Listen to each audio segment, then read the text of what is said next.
September 17th regular board meeting of the Board of Education of the Livermore Valley Joint Unified School District. Our boardroom is open with an in-person format, but we will continue to broadcast our meetings over Zoom to provide the opportunity for our community to observe in real time. I'm Trustee Christy Wong, and I'm sitting in for President Emily Prusso tonight. President Prusso is unable to be with us this evening as she's attending a memorial service for her uncle who recently passed away. She's currently out of state, and our hearts and thoughts are with her and her family during this time.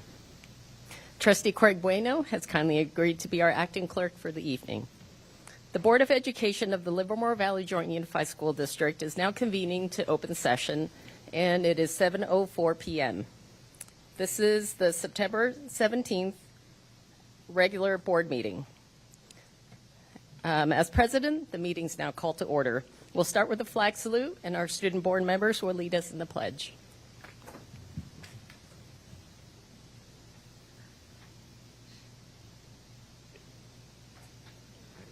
Ready, begin.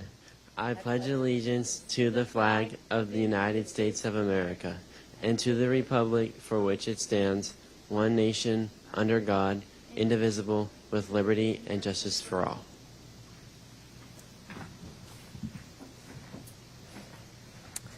All actions approved in closed session must be reported out in open session. And I'm going to ask the clerk if we have any actions to report from closed session. No actions to report. Okay. As I said, this is the regular meeting of the Board of Education. During this meeting, members of the public will have the opportunity to share information and voice their ideas and concerns regarding matters within the jurisdiction of this public agency. During the board's discussion of each agenda item, there will be a time for you to have the opportunity to speak to that item.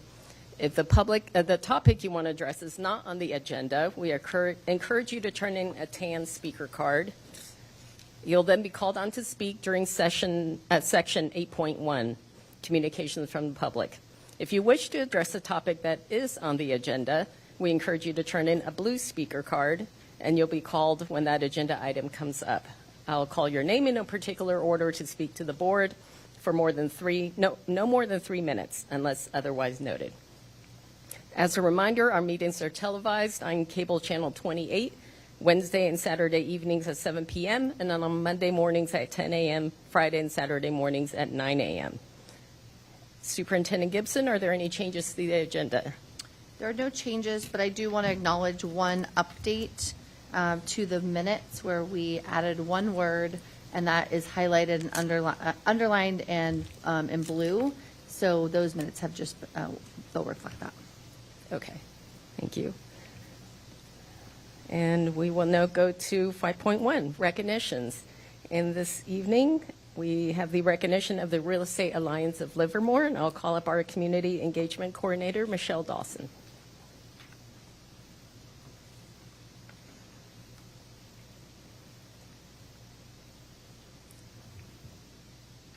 Good evening, Acting President Wong, members of the board, Superintendent Gibson, Cabinet and Community.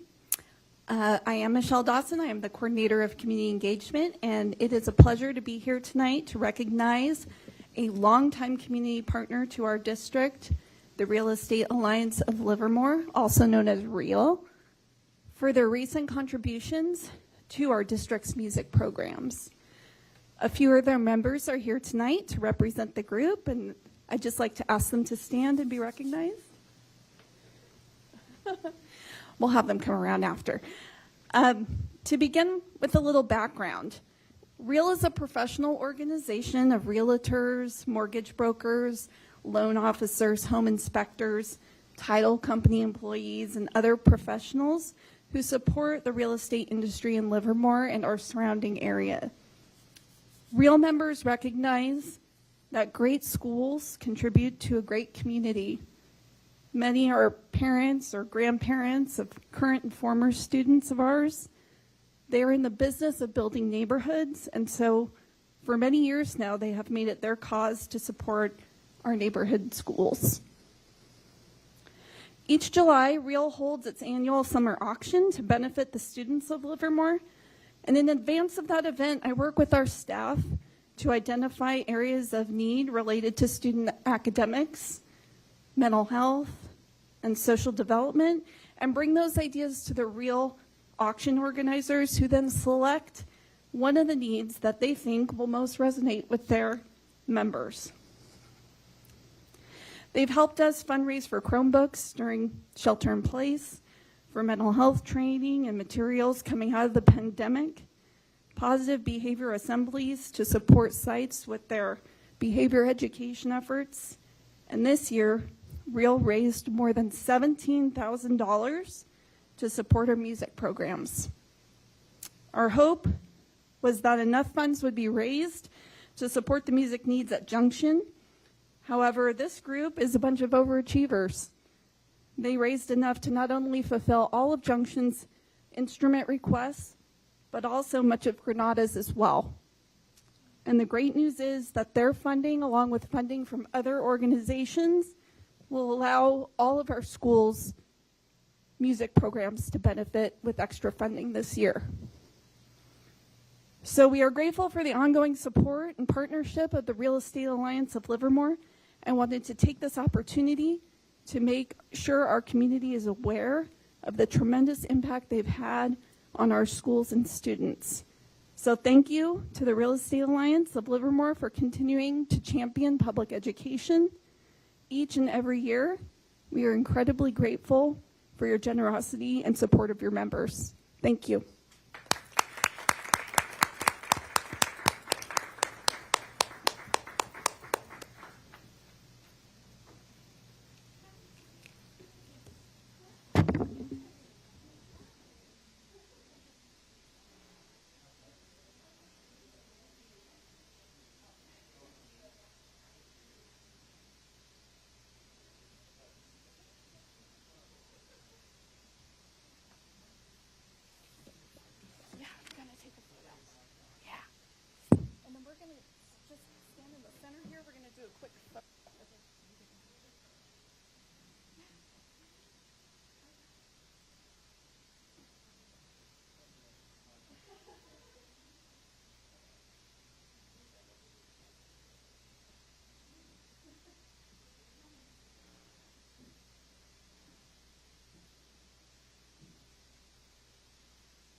Thank you. Okay.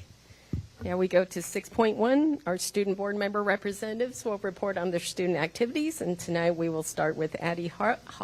Oh my gosh, representing Livermore High School. Good evening, Active President Wong, members of the board, Superintendent Gibson, cabinet, and community. My name is Addie Hart, and I am representing Livermore High School.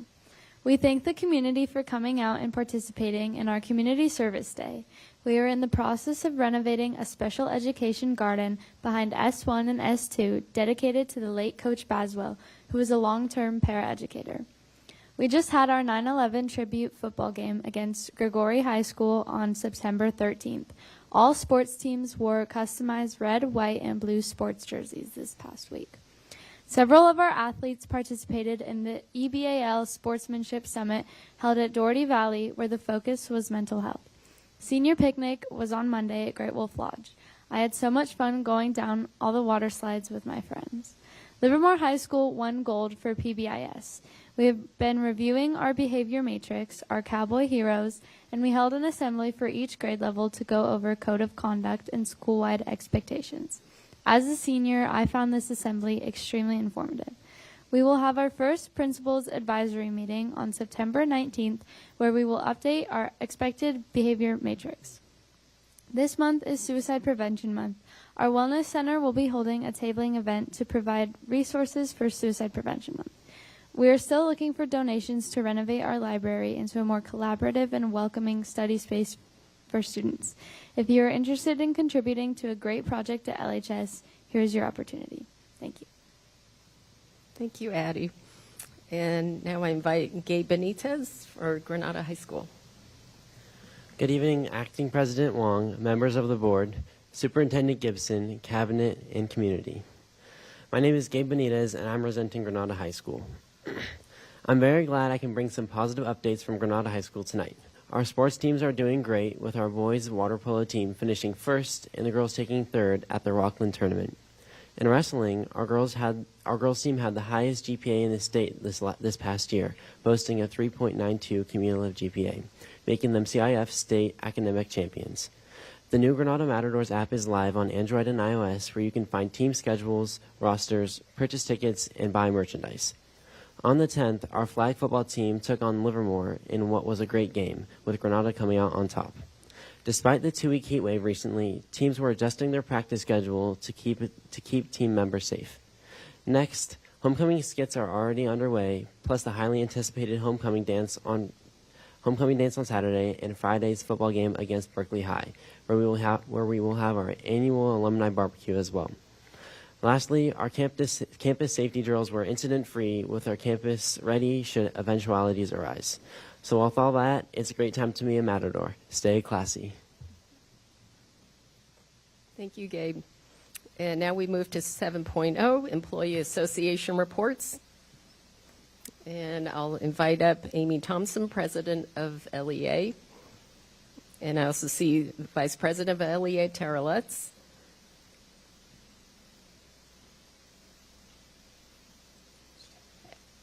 Okay, I was going to recognize them, but I'll do it now. Stephanie Wagner, President of CSEA, is in the audience. And I don't think she's present. Kirsty Governor, President of ACIU, and Lily Lopez, Representative of CMC. Thank you. Good evening. Stephanie and I were back there arm wrestling over who had to go first. So, good evening, Acting President Wong, members of the board, Superintendent Gibson, and Cabinet. I'm Amy Thompson, President of the Livermore Education Association, representing teachers, nurses, counselors, psychologists, speech pathologists, and teachers on special assignment. It's been a busy few weeks. Elementary teachers are conducting goal-setting conferences, while middle schools are doing a deep dive into student data, and it's homecoming week at Granada. We had our first negotiation session last week. With the changes in people on both teams, we spent the first session establishing norms and reviewing what has been discussed so far. We're looking forward to collaborative conversations continuing on September 30th. I want to thank Matt Hart for attending our representative council as a guest last week. He came to explain the referral process for cost coordination of services teams and answer any questions. And I also need to thank, and I forgot to do this last time, Dr. Gibson for coming to our rep council as a guest in August to meet all of our reps and answer questions.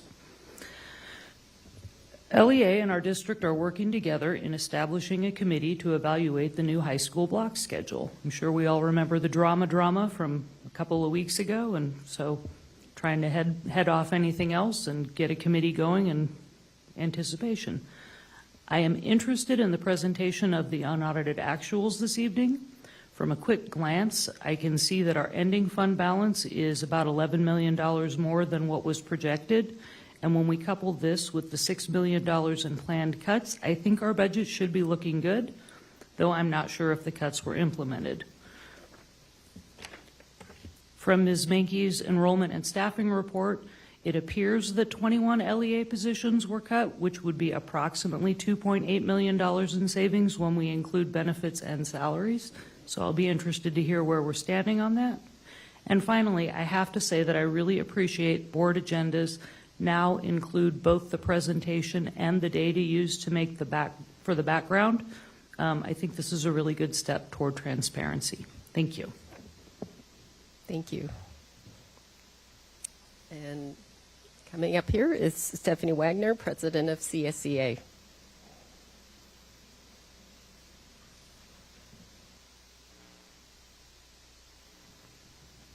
Hello. Good evening, Acting President Wong, Superintendent Gibson, board members, and cabinet. My name is Stephanie Wagner, and I am the California School Employee Association President. I've not been here since June, and I want to welcome Superintendent Gibson to the district, as well as Assistant Superintendent Wasley. I've had several opportunities to speak with both, and I look forward to our collaborations together. There are a lot of changes going on with the district. I receive emails and phone calls asking what is going on, what is happening, and are their jobs secure, with knowing there's a deficit in our budget. How many jobs are we looking at cutting? Hopefully, we will have a better idea of what the district is going to do sooner rather than later. I do know that it is a lot of work and it takes a lot of time to go through all of the nuances of job layoffs. I'm hoping that it will be a minimum for our district's sake. Thank you. Have a good evening. Thank you. We now move to 8.1, audience communication. Communication from the public is the time for the public to comment either in writing or verbally on any item that's not on the agenda. And I don't think I have any public comment cards. So I'll move on from that. And we now go to formal written correspondence to the Board of Education, which is acknowledged if received by the board or the superintendent's office by 4 p.m. the day before the meeting. I don't believe we have any. Do we have any? There's no correspondence. No. Okay. Okay, so we'll move on from that one as well. And we move to 9.1, public hearing, notification of compliance with Ed Code Section 60119C for the 2024-25 fiscal year. And walking up here is Director of Assessment Accountability, Matthew Hart.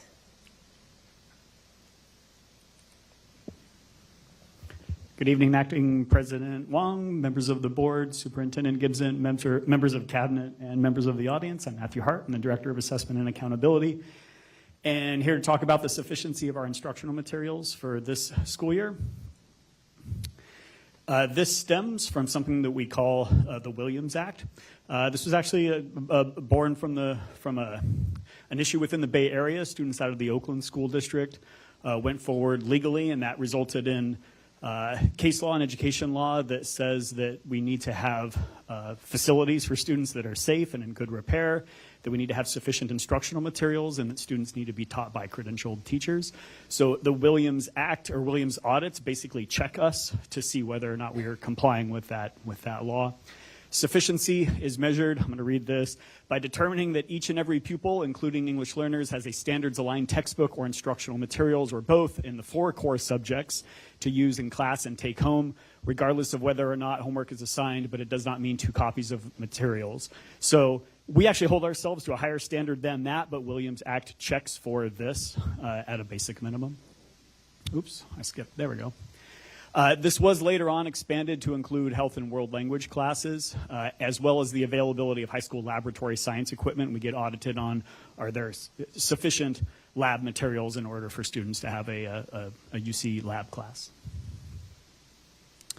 Instructional materials include a lot of stuff. When I say that, we think of textbooks, of course, but it also means Chromebooks, because we have online curricula, so every student needs a Chromebook, access to online curricula, novels, and other sometimes supplementary materials, science lab equipment, workbooks, those are all included within the instructional materials audit. So this year, both Granada High School and Livermore High School were selected for Williams Act monitoring. The County Office of Education conducted monitoring audits early this school year. This happened at GHS on August 27th and LHS on August 28th. The LHS one this was very exciting for us. It was a surprise visit. They didn't tell us till the day before. We haven't had one of those before, so there's a nice bit of variety into our yearly Williams audits. And in both cases, there were 0 insufficiencies found by the visiting audit team, which continues our current streak of 0 insufficiencies found. That's a good thing. That means there were no cases where the materials were found to be insufficient. These audits are spot checks. Obviously this is GHS and LHS and not every school within our district. Later on tonight, there is a consent item board resolution that involves certifying that the instructional materials throughout the district are sufficient. Just so you know, curriculum works with principals and library media specialists throughout our district to ensure sufficiency throughout all grade levels, TK through 12. So the next step for us to comply with the law is to hold a public hearing during a meeting of the Board of Education, given that background information. And I'm available for questions as well. I don't have any comment cards. Does anyone on the board have any questions, comments? Okay, well, thank you very much. Okay, we move on to discussion action items. 10.1, approval of the 2023-24 unaudited actual financial reports. And I ask our Assistant Superintendent of Business Services, Kayla Wasley. Good evening. I'll just wait to get the clicker. Okay, good to know. First meeting. Speaking. That good? No? Oh my goodness. Yeah, that's okay. Maybe put your chair down, probably. Let me just get situated a little bit. Sorry. No. Okay. Sorry. I apologize. Okay, so we will dive into our 23-24 unaudited actuals. As a reminder, unaudited actuals cover all financial transactions from July 1, 2023 to June 30th, 2024. This is the one time in the year that we're no longer reporting our projected budget, but actually what happened in the fiscal year or the school year. Board approval is required, although we don't certify, as we do at interim periods, positive, qualified, or negative, which is why we retain our qualified status from second interim of 23-24 until we get to first interim of 24-25. And the reason it is termed unaudited actuals is because we have not been through our external audit for the school year as of yet. A little bit about our closing process. In June, we start working with our school sites and our departments to figure out what has actually been received on our purchase orders, to figure out what we need to accrue or carry over. And then we also coordinate with payroll to ensure that all of our June time has been recorded accurately in payroll, as well as working to obtain the correct grant award letters for reconciling all of our revenues. In July, we work on closing out any of our outstanding invoices and seeing if we have any missing invoices, as well as any accounts receivable that we have or expect to receive. And then processing our accrual payroll, so that's any time worked in June that we pay in July that records back to 23-24. And then working with the student body as well to record all financial statements. And then in August, we review any remaining open purchase orders to determine if they should be closed, accrued, or rolled over, depending on when the services or goods were received. And then we start reviewing all of our funds and resources to verify that the revenue has been recorded accurately, encumbrances have been removed, charging any indirect cost as applicable, and posting any inter-fund transfers, and making sure that we are balanced across fund and resource. And then we begin our uploads in from our Escape financial system that we use on a daily basis to our SACS state reporting software, and then completing some required forms in SACS, which include our special education maintenance of efforts, our current expense of education, and our categorical program balances. And then just a few fun facts about the business office. For 23-24, we issued $130 million in gross pay and 24,000 employee warrants or payroll checks. And then in accounts payable, we issued $74 million in vendor payments, 15,000 payments to vendors, and 4,800 employee reimbursements. And then in purchasing, we issued almost 8,000 purchase orders and stores requisitions. So any questions about the process of unaudited actuals? Okay, then I will dive into kind of some of the actual numbers that we came up with, or that we have.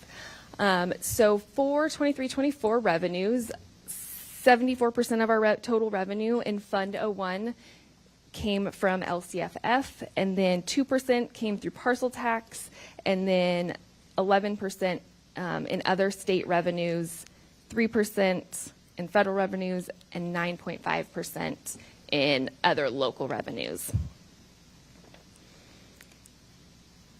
And then, there we go. For actual expenditures, 85.5% of all expenditures were for salaries and benefits, And then our next highest category was in contracts and services at 10.7. This covers all contracts, services, repairs, and all utilities as well.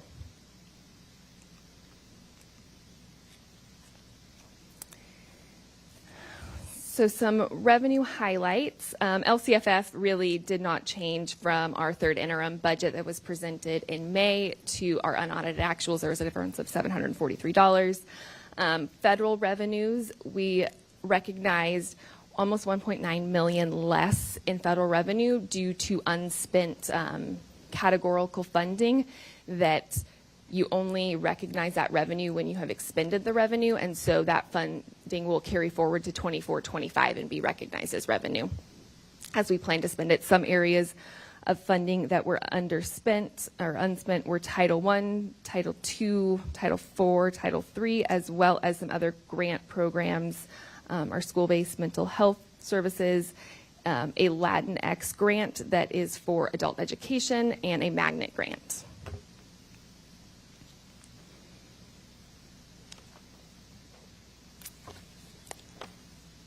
In our other state revenue, there was a difference of $690,000. There was a swing in various both increases and decreases in state revenue. I've detailed out some of them, but just to cover a few, our lottery revenue increased by $1.4 million, both due to quite a large increase in the fourth quarter projections for lottery.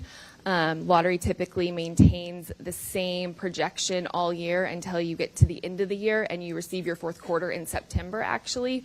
So in July, they project out what they think it will be in September.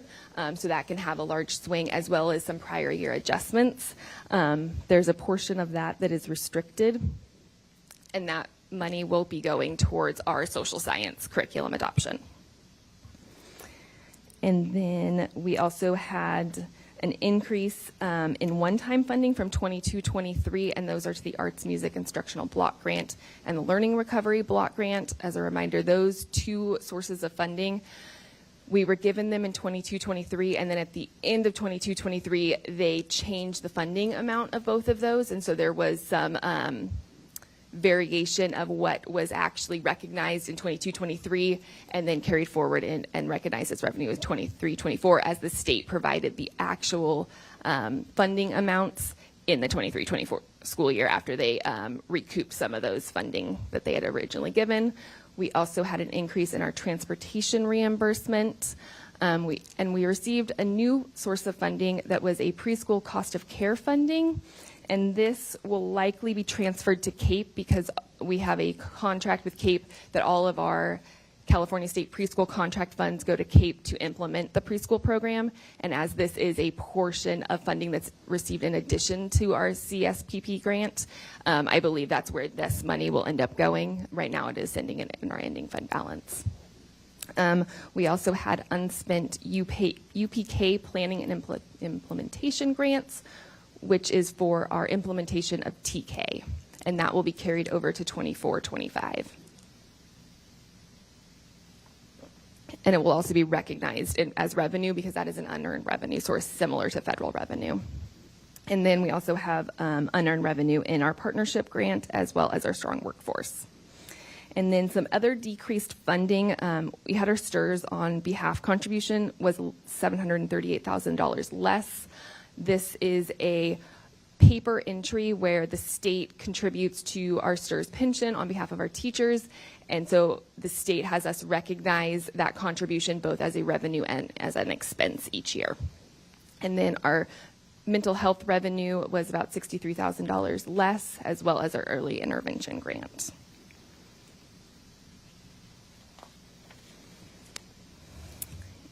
In local revenue, we received almost $200,000 more in our community redevelopment property taxes, and this is a property taxes received outside of our LCFF funding. Most of our property taxes are received as part of our LCFF. Community redevelopment is one source that is outside of that. Our leases and rental income were $189,000 higher. Interest postings were $620,000 higher than projected. And interagency agreements were $224,000 higher, which covers ROP financial services, ROP section reimbursements, and SELPA reimbursements. And then donations were $1.1 million higher than projected at third interim. Looking back, it looks like in May and June we received almost, I think, $1.2 million in donation revenue. So that accounts for that large swing. And then we had another paper entry for our fair market value adjustment of $186,000, which decreased our revenue. This is another paper entry of recognizing the actual fair market value of the cash in county treasury, and then a slight decrease in our special education revenue. I will be evaluating all of these local funding sources to determine if some of the increases have been incorporated or should be incorporated in our 24-25 revenue projections. Things like the interest in our lease income and rental income, to see if adjustments need to be made for what has been budgeted. And then overall, our unrestricted revenue was $1.9 million higher than projected, and our restricted revenue was $935,000 lower than projected, largely due to the carry forward of revenue that will be recognized in 24-25, with an overall variance of $983,000 more in revenue than budgeted at third interim. Any questions on revenue variances? One small question on the lease and rental income that exceeded by $190,000. What was the base? What was the calc that exceeded? Ooh, that's a great question. I will have to look and see, actually. I can look really quick.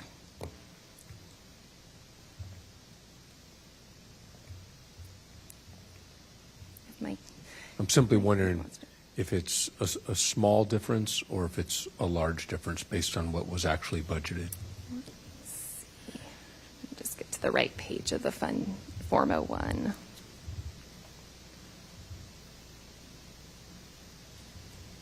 It looks like we received $975,000 total in leases and rentals. So we had probably budgeted close to like $750,000 in. So significant. Mm-hmm. Okay.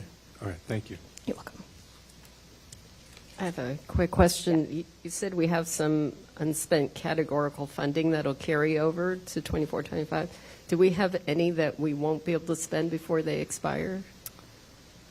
The only ones that I do need to look, I believe a couple of our Title IIIs, or at least one of them, it didn't look like we had spent any, as well as Title IV in 23-24. So I do need to chat with our Ed Services and just determine if we plan to spend those funds or if we plan to return those funds. And so, do we know when they expire? We typically have another year following the close of the federal year, so we should have another year, I believe. Okay, thank you. So, since we're asking about those funds, I actually have, do we have any penalties? So we can carry them over, and I'm just wondering, 'cause when I look at this, it looks like money for our most needy students, and we didn't spend it, so that, and this has not, this, obviously you've inherited this, but that's the first observation I make, is that we have these dollars going allocated for services for some of our students that need it the most, and we haven't spent it. That's the first observation. And the second one is we can roll it over, which I'm glad, but is there any penalty for us? Will it prevent us from seeking these funds the following fiscal year or anything like that, just in your experience? No, typically it's an annual application that you submit, and it's based off of your title funding is typically based off of census data, and so it's really census data driven. Okay. As long as you submit your application, and then as long as we spend within the required time period, there shouldn't be any penalties. Okay, and typically how long is the time period? So how many times can we roll it over before they're, like, I heard you say we would have to return it. I believe, I'll confirm, I believe it's a year after the deadline, yeah. So in the year that you receive it, then we have one more fiscal year. Thank you.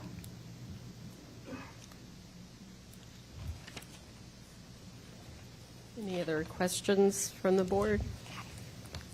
Oh, you can continue. Okay, then I'll jump into expenditures. Figured it'd just be easier to ask the questions as we go through each of the sections. So for salaries, this might look a little bit different than how you are used to seeing salaries broken out. I like to present them as our certificated non-management salaries, classified non-management, and then management salaries. And this is determined by the object code that the expenses are coded to for salaries. So for example, a teacher is coded to object 1100, so that would be in certificated non-management.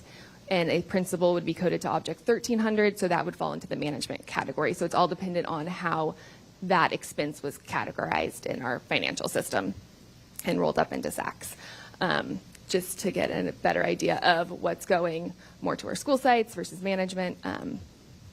So for certificated non-management, we spent $455,000 less than projected at third interim.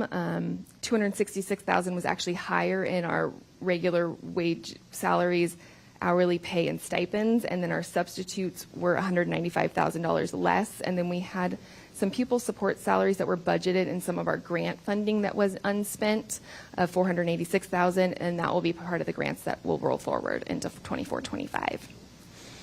And then our classified non-management variances, our instructional aides, classified support, and clerical salaries were $391,000 lower than projected, and then our stipends, substitutes, and clerical salaries were all higher than projected.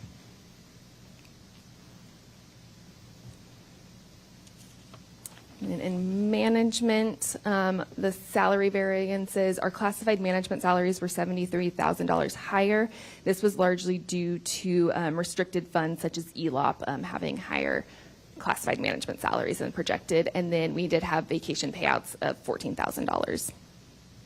And then our employee benefits, we have our STRS on behalf recognition that I spoke of in revenues. We also see that offset of a reduction in our benefits as well, of $738,000. And then we had STRS, PERS, and health benefits that were lower based off of actual participation in the pension programs as well as the health benefits. And then retiree benefits were lower than projected, for a total of $1.4 million lower than projected. And then we see some pretty large variances in materials and supplies as well as contract and services. Our supply variances were all actually from restricted resources. We were actually a little higher than projected in our unrestricted supply budgets, but in our restricted, we were quite a bit lower. Curriculum was $315,000 lower than projected, which again, this will help with our social science adoption, as well as supplies for grants were $1.3 million lower than projected. Much of this will roll forward.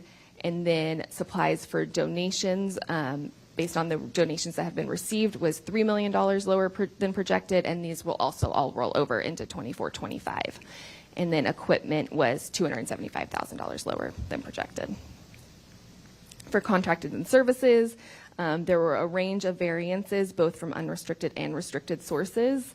Some of the highlights or the higher dollar amounts were our utilities of $337,000, as well as contracted services for grant programs of $1.5 million that will roll over. And then some special education mediation costs were lower, as well as our NPS, NPA, or non-public school and non-public agency contracts were less than projected.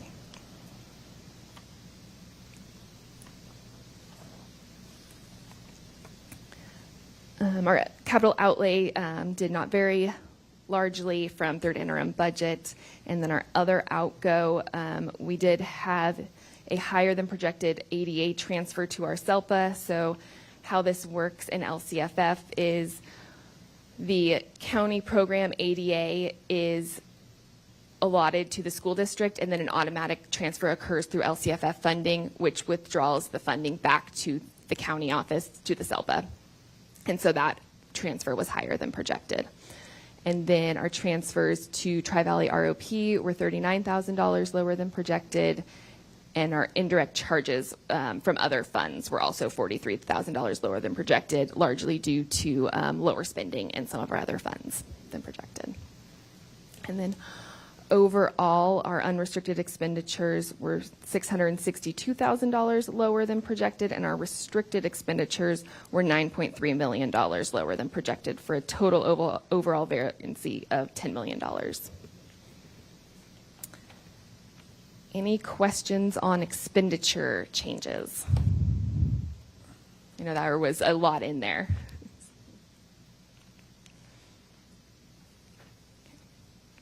Any questions from the board? No. Perfect. Just one clarification. On the expenditures, it's sounding like on our expenditures, is it budgeting that you see, or is it we didn't meet the goals to expend the money? Or is this, in your experience, just normal margins? Some of it was, I would say, just grants, not knowing how much would be spent maybe in each fiscal year, that I would like to plan out a little bit better with our programs of, if we know we're only going to spend $100,000 of this grant in this year, let's plan for the carryover going into next year versus showing it all as budgeted in our current year and then having a large fallout at the end of the fiscal year. Some were, I think, unexpected changes, and then some maybe were just budget adjustments that hadn't been made yet at this. Yeah. So I think it's a mixture of different components, through grant spending, gift accounts that largely are going to carry over and then we're unspent. And so those we budget all of for our sites to see what they have available to them, as well as our departments that all have gift accounts. So that fallout is pretty typical as well. Is there anything, I guess, because it is varied, is there anything that in your experience appears to be more glaring? In other words, if you don't expend the funds, because the goals that the board may set are tied directly to a budget. And if the budget doesn't get expended, maybe we didn't realize those goals, but it would be unbeknownst to us until it's exposed here. So if there's something that might be a little glaring to you, or if not, if it just seems more like routine, then that's, I'd just like to know your opinion on it. I know this is your first glance, so. Yes. I think as I get into first interim a little bit more as I'm doing the work, because so unaudited actuals, Doug, who is our director of fiscal services, largely prepared the unaudited actuals, and then I came in and did my review and created the presentation with Doug's help on looking at some of the variances. So some of the details of some of the changes and maybe what was included in the assumptions, I wasn't exactly able to tell. And so as I get into first interim, I'm hoping I can figure out some of the details a little bit more as I'm like really in it on a day-to-day basis. But there were some changes that an amount was adopted at adopted budget and then not changed throughout the school year. So it's just going to be kind of a wait and see. I'm just going to add one thing just as an example. So we did have an increase, as an example, we had an increase in Title I mid-year. So if those funds came in, I don't know how much it increased, but I do know that it did increase. So if those funds came in and then they weren't necessarily budgeted in a way that then we plan to spend them in that same year, that could also be part of this. Going forward, obviously, we'll be able to answer those questions much easier when it's a budget that we've created. And I think for the two of us especially, having this big swing is not something that we're accustomed to. I appreciate the clarity. Yeah. Thank you. Yes. Can I ask you and this may again be something that's too early for you to have an answer on, but the one thing that really stands out is the difference in the materials and supplies. Do we have any idea of what that accounts for? A lot of that is, let me go back to that slide. Donations received either in the current year or the prior year were budgeted much higher than what was actually expended. So we expended $3 million less in donations than was originally planned. And part of that is really based off, I would say, the needs of the sites and the departments. So that accounts for a very large swing in our variances for materials and supplies, as well as supplies for grants. So again, that would be me working with our programs that manage the grants to determine better spending projections, so then we can include those spending in our multi-year versus all up front and then let it carry over and fall out year after year, would be one way to kind of alleviate some of that fallout in our supplies moving forward, as well as some of our services. Okay, thank you.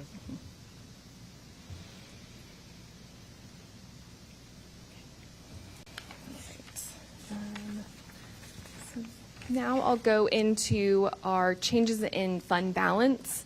So first I'll cover our unrestricted variance. So at third interim, we were projecting our ending fund balance to be $11.5 million. And then at unaudited actuals, we were $4 million higher for an ending fund balance of 15.5 or almost $15.6 million in our ending fund balance for our unrestricted funds. And then in restricted funds, we were projected to have an ending fund balance of $5.9 million at third interim. Our unaudited actuals have us ending at almost $13 million for an increase of $7 million in our restricted fund balances. Some of those balances that make up that ending fund balance is our ELOP. We have $1.5 million as an ending fund balance. Educator effectiveness grant is $2 million. Our lottery, we have an ending fund balance of $1 million, which will again help pay for that social science curriculum that was adopted. And then our arts, music, and instructional block grant that was received in 22-23. This was the grant that was a little more discretionary, even though arts and music are in the title. We have $2.4 million remaining in those funds. And then our other local restricted, which accounts for our donation accounts or gift accounts, is $4.7 million.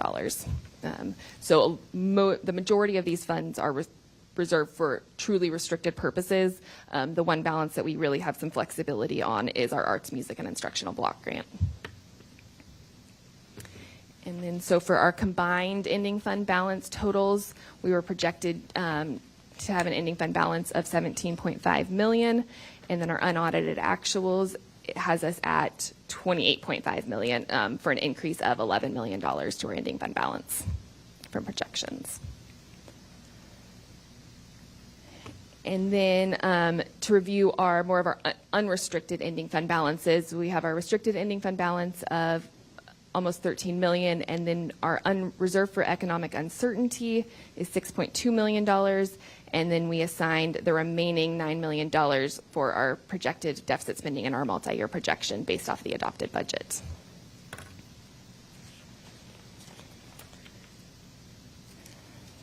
Any questions on ending fund balance?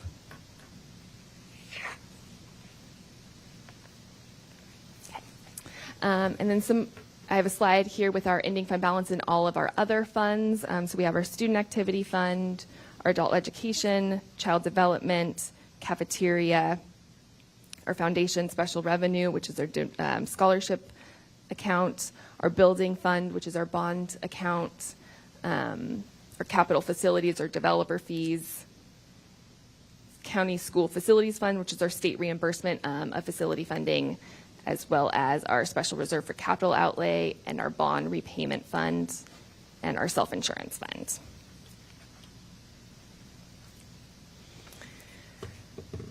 So then some of our next steps as we move into first interim, we'll be updating the budget with our unaudited actuals, beginning balances, and reflecting any carryover revenue and expense budgets. We'll be adjusting our site allocations based off of our day 14 enrollment. We'll be reconciling position control to budget with actual hire information and reviewing position control for any vacancies and making sure that is all accurate as we move into first interim, as well as a comparison of unaudited actuals to adopted budget, just to see if our adopted budget needs to be updated to reflect any of the actual expenditures, such as our supply budgets or some of our revenues, just to see if we need to move the target of where we expect to be in 24-25, as well as an assessment of any of the planned reductions that were determined for 24-25 to see if the savings have been achieved or not, if we need to adjust the budget.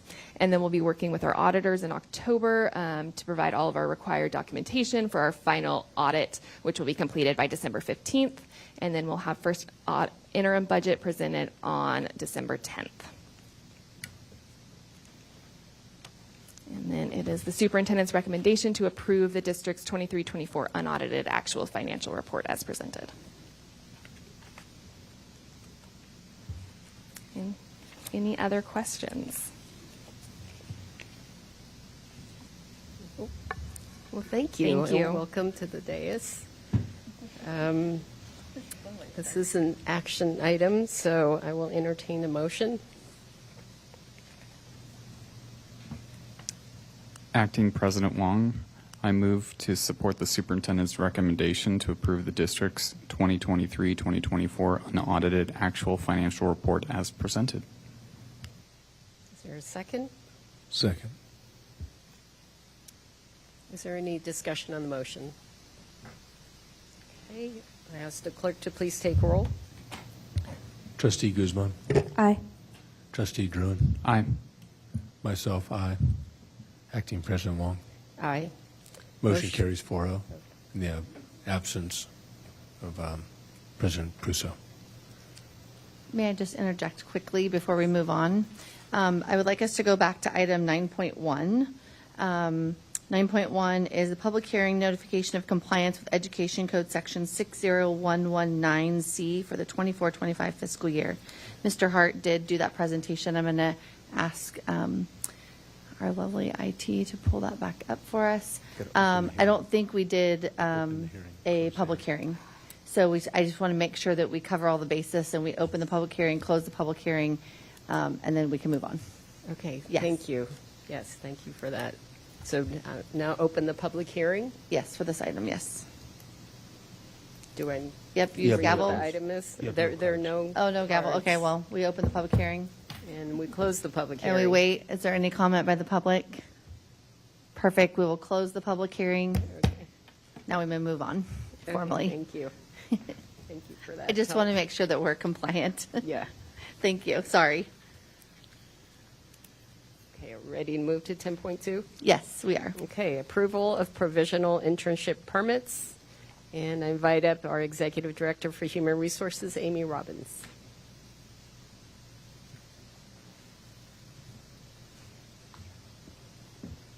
Good evening, Acting President Wong, members of the board, Superintendent Gibson, and Cabinet. Tonight I bring forward the approval for provisionary internship permits. This is an allowance through the California Teaching Credential program that allows us as an agency to apply for permits for certain employees under certain conditions. We have 2 employees before us this evening for which we are looking to you for the permission to apply for provisional internship permits for Jessica Webb, who is an education specialist at Christensen Middle School, and Jessica Patrick, who is also an education specialist at Leo Croce Elementary. Both of these employees are in teaching credential programs, and as soon as they pass all aspects of the California subject examination for teachers, then they will be intern eligible.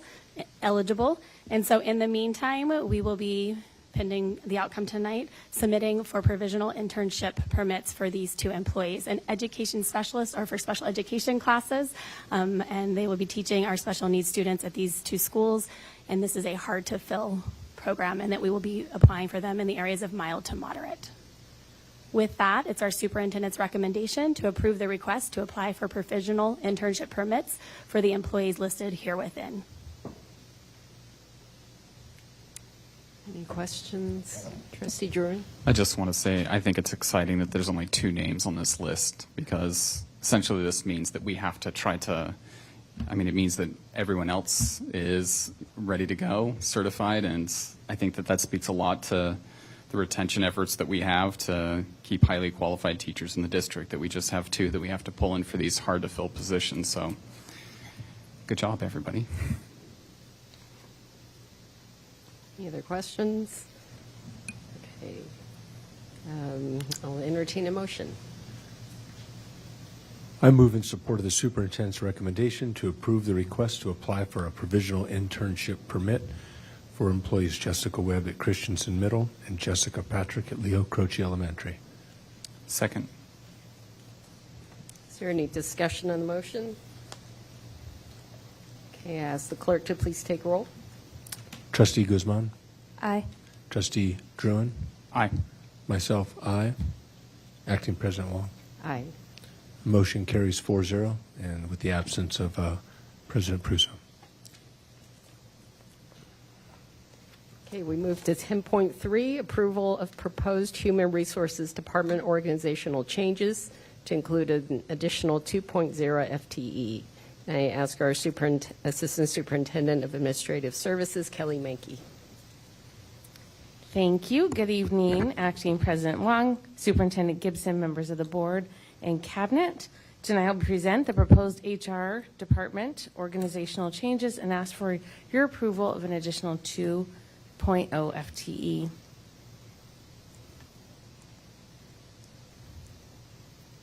Too many clicks. All right, so the constant flow of communication between sites and HR is key to successful and timely hiring process. These changes will help to facilitate and support, 1, hiring top candidates selected by our site and department admins, and 2, get new hires to work in their new assignment as quickly as possible. So efficiency, accuracy, and quality customer service are the touchstones of our human resources department. And so you'll see that as our proposed changes, we're streamlining our workflow and increasing our efficiency across all HR functions.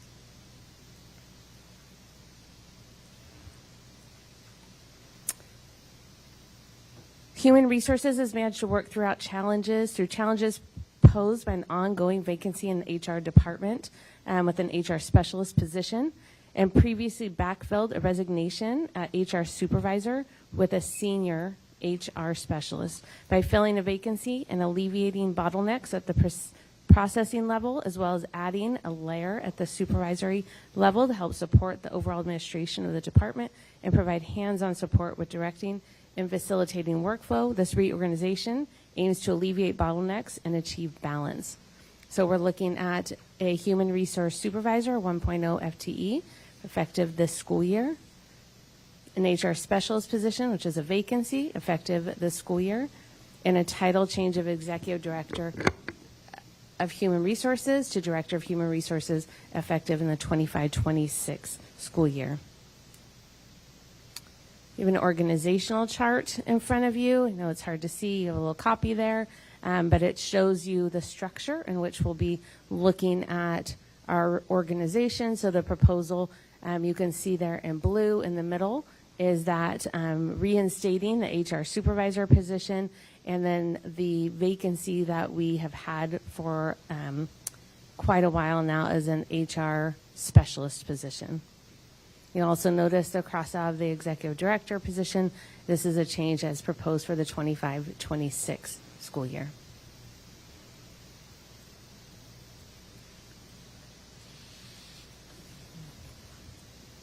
So the fiscal impact, overall, there's an increase to the HR staffing department. However, we did not backfill a position of vice principal at Vineyard School. And so with that, you'll see a net increase of $40,310. And there will also be further fiscal impacts that will offset this change at the title of executive director to director in 25-26. The superintendent's recommendation is to approve the proposed Human Resources Department organizational changes to include an additional 2.0 FTE. Okay, I don't have any comment cards. Does anyone on the board have any questions? Okay, I'll entertain a motion. Oh, Trustee Druin. I'm just wondering about the organization and how it compares to comparable districts. Can you comment on how some of those changes, and because I mean it's pretty big changes, so I'm just curious about the process that went into the decision. Yeah, so there's recommendations from Human Resources agencies out there, as well as we look at all sorts of management companies. We also look at our neighboring districts. So sometimes districts will separate by categories, are classified and certificated. We'll usually have an assistant superintendent, sometimes 2 directors for over each of those, plus supervisory positions. There are recommendations as well. For example, one of the recommendations is on the low end, 0.72 FTE per 100 employees, which equates to about 14.4 FTE in the district hour size. On the high end, it's like 1.4 to 100 FTEs, which would be 28 human resource specialists in that department. I'm happy to entertain ideas, but not really reasonable. So our neighboring districts, Pleasanton, Dublin, they go with the structure of separating the two. They have much larger HR departments than we do here. And so we are hoping to get this started. We'll evaluate things as we move along. We know that we have some budget constraints and things, so we're hoping to get our flows and our efficiencies going and supporting our department, and then reevaluating as time goes on. And I don't know, I suppose I should know this, but do Dublin and Pleasanton also have an assistant superintendent of this rank? They do. They have an assistant superintendent of human resources. Okay. It's a different title. And then they have, I believe they have executive directors and directors under them as well.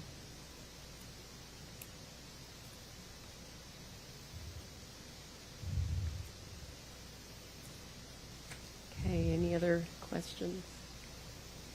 Okay, it's an action item, so I'll entertain a motion.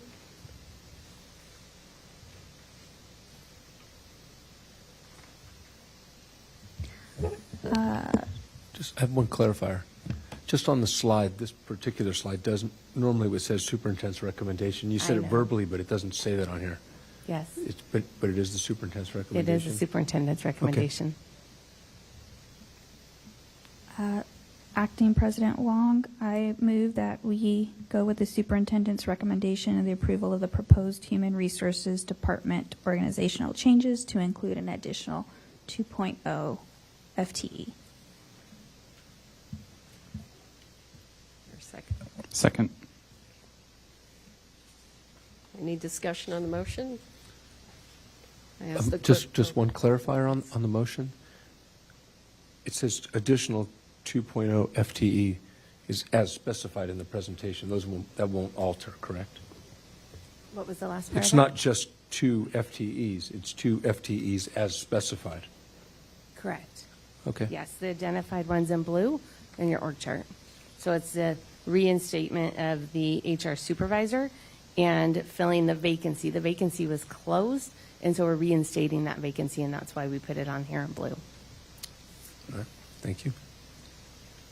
We need to restate the motion. No, I just wanted to clarify it. Okay. Please take roll. Trustee Guzman? Aye. Trustee Druin? Aye. Myself, aye. Acting President Wong? Aye. Motion carries 4-0, the absence of Trustee Pruso. Okay, let's move on to consent items. There are 13 consent items. We're going to remove 11.13, approval of the regular board meeting minutes for September 3rd.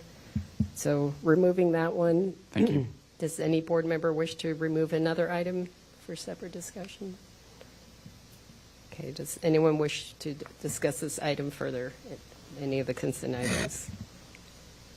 Okay, I'll entertain a motion. Acting President Wong, I move to approve consent items 11.1 through 11.12 in their entirety. Is there a second? I second.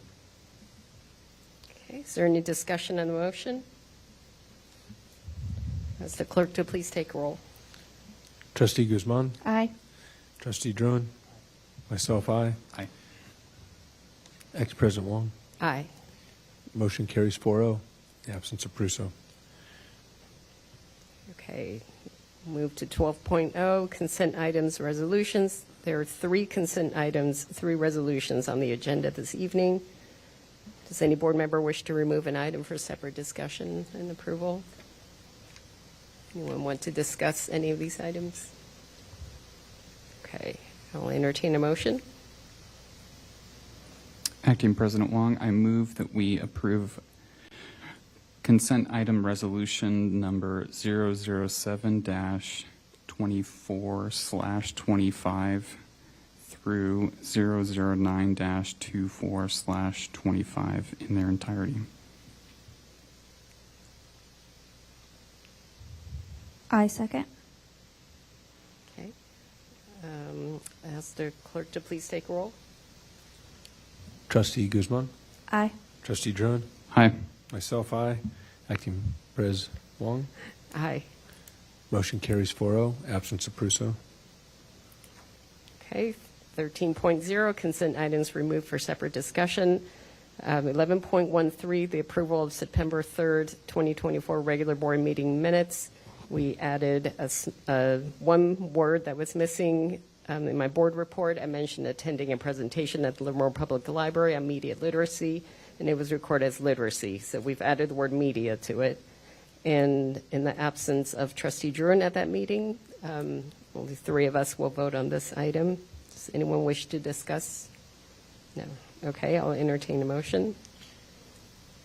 I move to approve the minutes as revised for the September 3rd, 2024 regular board meeting. I second. Any discussion on the motion?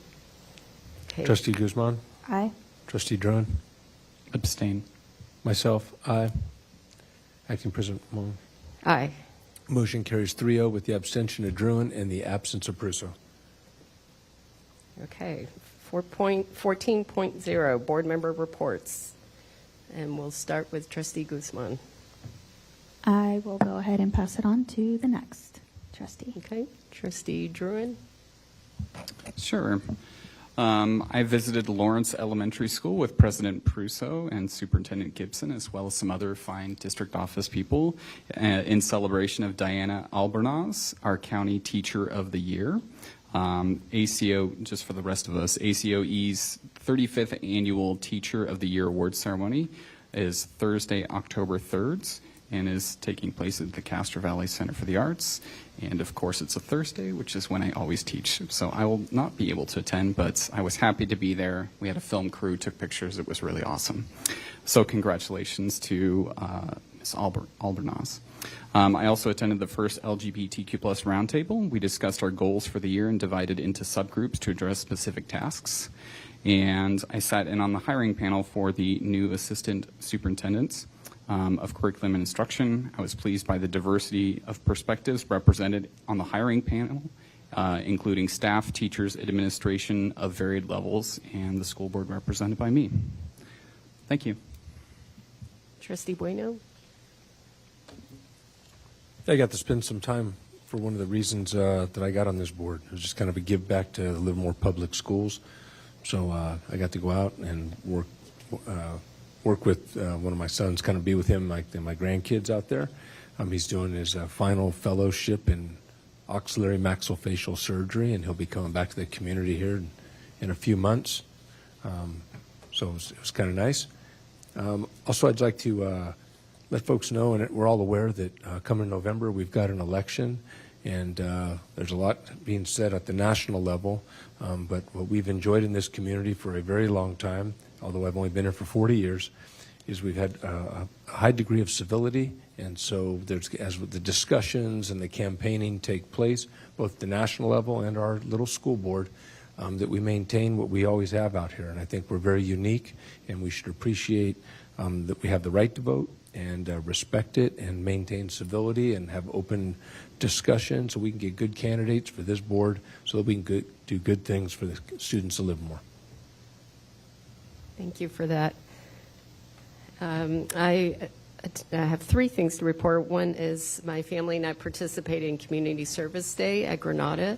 We picked trash and weeds, and it was great. I believe there were 23 sites that day, something like 23, 24 sites, and 9 of the projects were at 7 of our schools, so it was really great.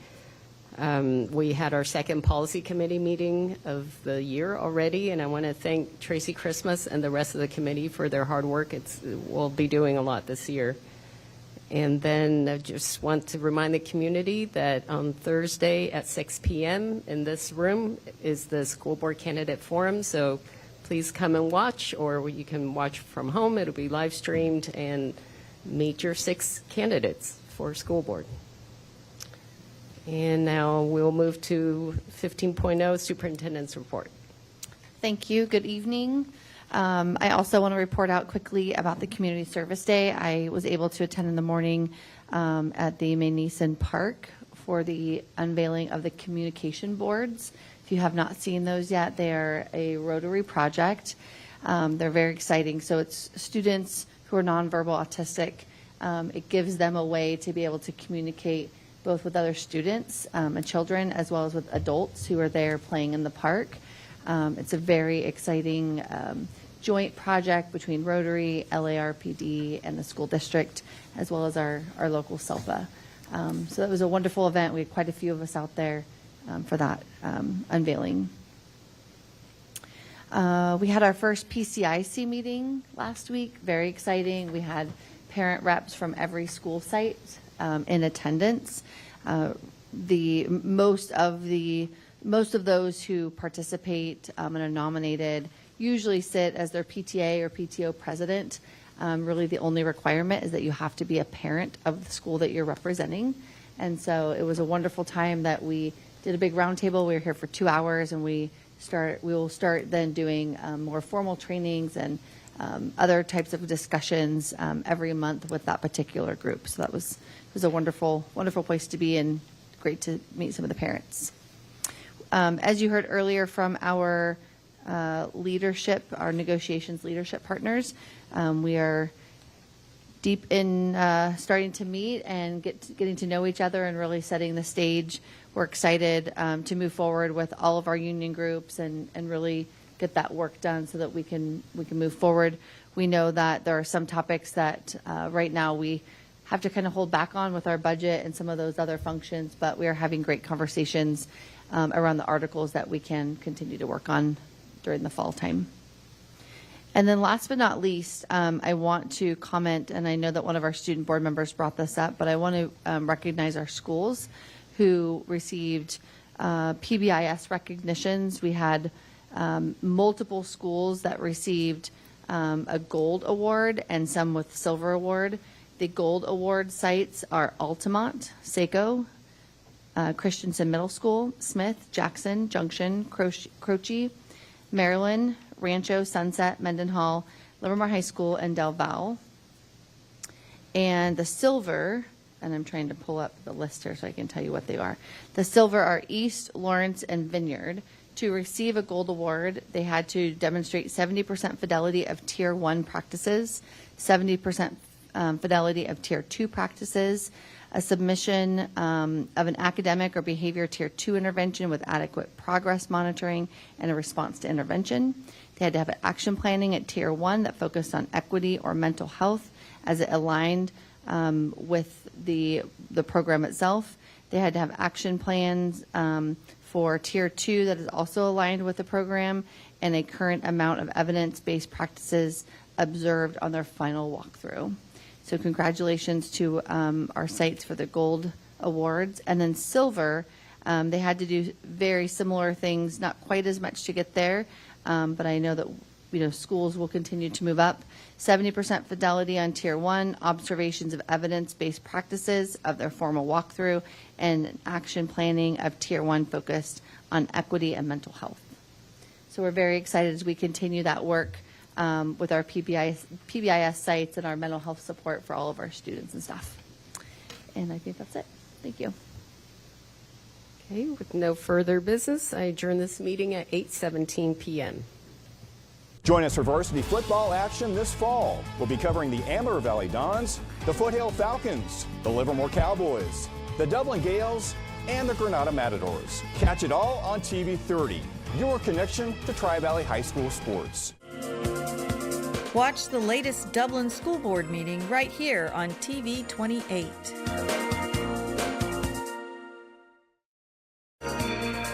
Watch California Gold right here on TV 28.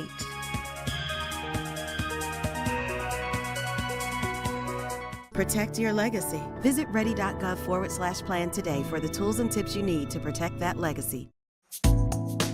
The Livermore School Board meeting is coming up next, right here on TV 28.